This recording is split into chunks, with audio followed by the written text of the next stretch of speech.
क्या हमारा म्यूचुअली है, कोई आप पर हमला होगा, हमारा पे हमला माना जाएगा। और ये जो अभी दोहा में जो हुआ, इसके कारण ये आग सुलगी। वो तो कह रहे 1 साल से चल रहे थे। हाँ, वो ये कह जरूर रहे हैं कि यूएई के साथ और कतर के साथ भी ये संबंध बन सकते हैं। यूएई और कतर भी सोच रहे हैं कि हम भी सऊदी अरब और पाकिस्तान के इस ग्रुप में शामिल हो जाएं। भारत से कोई सपोर्ट नहीं करने वाला सऊदी अरबिया, कभी खड़ा नहीं होगा सऊदी अरबिया भारत के अगेंस्ट में।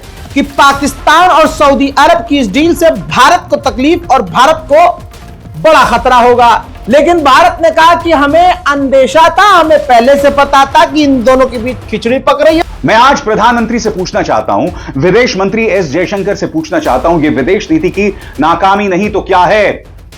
आखिर क्या मजबूरी है कि सऊदी अरब जो है वो पाकिस्तान से इस तरह का समझौता कर रहा है, जबकि इससे पहले हमने सऊदी अरब की कई वाजिब और गैर वाजिब चीजों में मदद की है। पाकिस्तान को इसमें यदि लीवरेज मिलता है, कतार कल कर ले, ठीक है, यूएई कर ले। हाँ। क्या हमारा म्यूचुअली है, कोई आप पर हमला होगा, हमारा पे हमला माना जाएगा। तो इसको थोड़ी हम गंभीरता से जरूर लेनी चाहिए कि अगर सऊदी अरब पर हमला हुआ तो वो हम अपने ऊपर मानेंगे और सऊदी अरब को बचाने के लिए अपने परमाणु हथियारों का भी इस्तेमाल करेंगे। पाकिस्तान को हिमाकत करता है तो हम दोबारा पाकिस्तान पर प्रहार करेंगे, मगर क्या उसका मतलब यह है कि उसके जरिए सऊदी अरब और उसके बाद तमाम मुस्लिम देश भारत के खिलाफ हो जाएंगे? पाकिस्तान को इसमें यदि लीवरेज मिलता है, कतार कल कर ले, ठीक है, यूएई कर ले। हाँ। क्या हमारा म्यूचुअली है, कोई आप पर हमला होगा, हमारा पे हमला माना जाएगा। तो इसको थोड़ी हम गंभीरता से जरूर लेनी चाहिए, हल्के में नहीं लेनी चाहिए। मैं ये बताना चाह रहा हूं। मैं आगे कह दूं, इजराइल से डर है पाकिस्तान को, भारत से कोई सपोर्ट नहीं करने वाला सऊदी अरबिया, कभी खड़ा नहीं होगा सऊदी अरबिया भारत के अगेंस्ट में।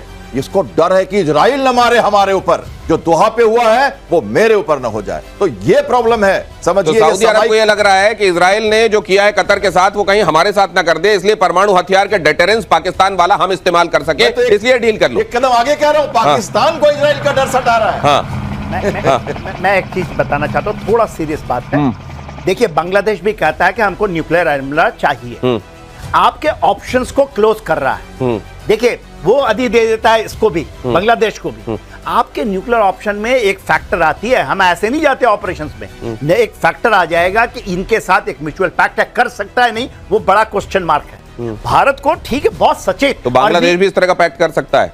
और अगर ये पैक्ट कहा है, ओपनली है ये बात, तो ये परमाणु हथियार, वैसे न्यूक्लियर ब्लफ खुद पाकिस्तान का निकाला जा चुका है, तो दूसरों के संदर्भ में इसका कितना चिंता किया जाना चाहिए दूसरी बात है, लेकिन बांग्लादेश भी इसका फायदा उठा सकता है। और यूएई और कतर भी सोच रहे हैं कि हम भी सऊदी अरब और पाकिस्तान के इस ग्रुप में शामिल हो जाएं। तो जी हां मुसलमानों, यह है इस्लामिक सेना की शुरुआत, अरब सेना की, मुस्लिम सेना की शुरुआत। यह डिफेंस का पूरा सर्कल बन जाए तो अरब देश और मुस्लिम देश काफी मजबूत होंगे।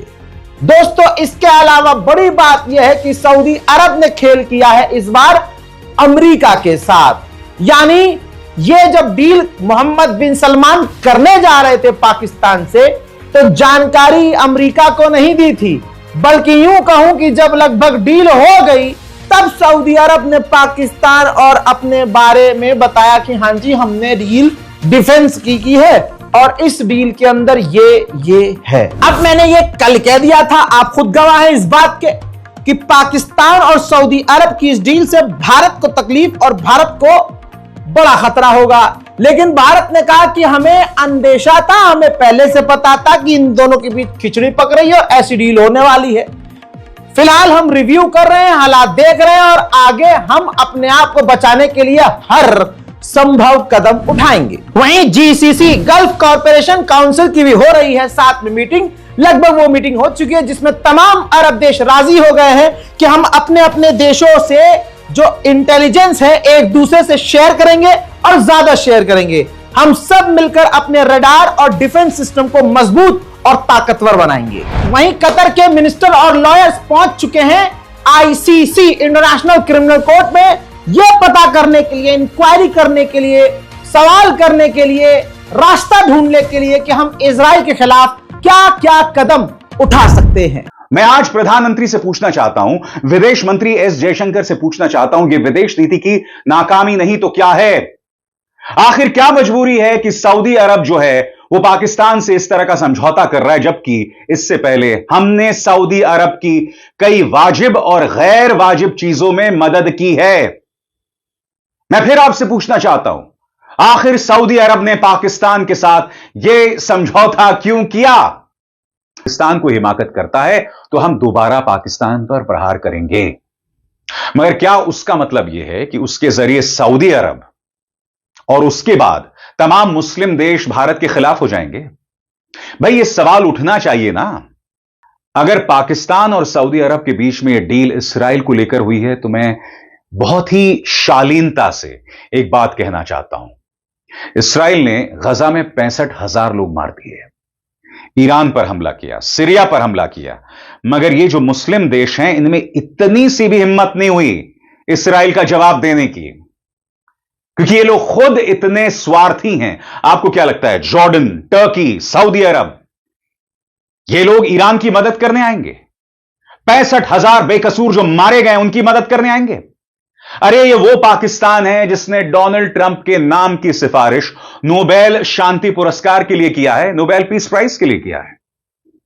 और दूसरा देश जो ये कर रहा है वो इसराइल है, यानी इसराइल और पाकिस्तान बराबर है, यानी कि दोहरे मापदंड इन मुस्लिम देशों में साफ तौर पर दिखाई देते हैं। तो सबसे बड़ी बात, ये जो डिफेंस डील हुई है, अगर मैं उस पर इंडिविजुअली कमेंट करूं, यानी अलहदगी से कमेंट करूं, तो मुझे परवाह नहीं है। पाकिस्तान अब अपने परमाणु हथियारों के दम पर अरब दुनिया को सिक्योरिटी देने की डील कर रहा है। पाकिस्तान और सऊदी अरब के बीच डिफेंस डील हुई है। सऊदी अरब के क्राउन प्रिंस मोहम्मद बिन सलमान और पाकिस्तानी प्रधानमंत्री शहबाज शरीफ ने खास रक्षा समझौते पर साइन किया है। इस डिफेंस डील की इतनी चर्चा इसलिए है क्योंकि इसमें परमाणु गारंटी वाला एंगल है। डील के मुताबिक अगर सऊदी अरब पर हमला हुआ तो इसे पाकिस्तान पर हमला माना जाएगा, जिसमें जरूरत पड़ने पर पाकिस्तान के परमाणु हथियारों का इस्तेमाल किया जा सकता है। यानी एक तरह से पाकिस्तान ने सऊदी अरब को परमाणु बम वाली गारंटी दे दी है। इस डिफेंस डील के लिए पाकिस्तान के प्रधानमंत्री शहबाज शरीफ और फील्ड मार्शल मुनीर दोनों सऊदी अरब पहुंचे थे, जहां पाकिस्तान और सऊदी अरब के बीच म्यूचुअल डिफेंस पैक्ट हुआ, जिसके मुताबिक अगर किसी एक देश पर हमला हुआ तो उसे दोनों देशों पर हमला माना जाएगा।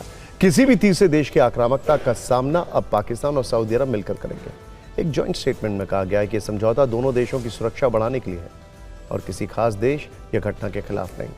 लेकिन सबसे खास बात यह है कि जरूरत पड़ने पर पाकिस्तान के परमाणु हथियारों का इस्तेमाल भी हो सकता है। पाकिस्तान और सऊदी के बीच हुआ यह सिर्फ एक सैन्य समझौता है या इसके पीछे कोई बड़ा एजेंडा है? इस सवाल का जवाब तलाशने के लिए पिछले कुछ दिनों में हुए घटनाक्रम पर गौर करना होगा। इजराइल ने 9 सितंबर को कतर की राजधानी दोहा में हमास चीफ खलील अल हाया को निशाना बनाकर हमला किया। इस हमले में 6 लोगों की मौत हो गई, जिसके बाद 14 सितंबर को दोहा में इस्लामिक देशों की इमरजेंसी बैठक हुई, जहां पाकिस्तान ने नेटो की तर्ज पर एक संयुक्त इस्लामिक आर्मी बनाने का प्रस्ताव रखा। एक तरह से पाकिस्तान ने इजराइल से डरे अरब देशों को परमाणु सुरक्षा वाला सपना दिखाया। इस्लामिक मुल्कों में सिर्फ पाकिस्तान के पास ही परमाणु बम है। इसी के का दम दिखाकर असीम मुनीर और शहबाज पाकिस्तान को इस्लामिक वर्ल्ड का खलीफा बनाना चाहते हैं। कहा जा रहा है कि पाकिस्तान अब ऐसी ही डील यूएई और कतर के साथ कर सकता है। उसकी कोशिश है कि वो सभी अरब देशों का परमाणु पहरेदार बन जाए, जिसके बदले में पाकिस्तान को सिर्फ पैसा चाहिए। पाकिस्तान अरब देशों से मिलने वाली मदद के सहारे ही अपने दिन काट रहा है। चीन के बाद उसे सऊदी अरब से ही सबसे ज्यादा कर्ज मिलता है। उसने कुल विदेशी कर्ज का 7% हिस्सा सऊदी अरब से लिया। पाकिस्तान पर सऊदी का करीब 77,000 करोड़ का कर्ज बकाया। पाकिस्तान के अनुरोध पर कई बार कर्ज लौटाने की तारीख बढ़ाई जा चुकी है। पाकिस्तान सऊदी अरब के कर्ज वाले एहसान तले दब चुका है। उसे उम्मीद भी नहीं है कि वो कभी सऊदी अरब का कर्ज चुका पाएगा। इसीलिए उसने मजबूरी में परमाणु सुरक्षा वाली डील की है, मगर सऊदी अरब ने यह समझौता सोच समझ कर किया। यह भी कहा जा रहा है कि यह डील अमेरिका की धोखेबाजी का नतीजा है। अब तक सऊदी अरब अपनी सुरक्षा के लिए अमेरिका पर निर्भर है, लेकिन अब सऊदी अरब का अमेरिका पर भरोसा कम हुआ है। उसे लगने लगा है कि अगर इजराइल ने हमला किया तो अमेरिका उसकी रक्षा नहीं करेगा। कतर पर इजरायली हमले से सऊदी अरब का डर ज्यादा बढ़ गया है। इसीलिए बहुत जल्दबाजी में पाकिस्तान से डिफेंस डील की गई। पाकिस्तान इसे अपनी कामयाबी मान रहा है, लेकिन वहां की आवाम खुलकर कह रही है कि पैसे के दम पर सऊदी अरब ने हमें खरीद लिया।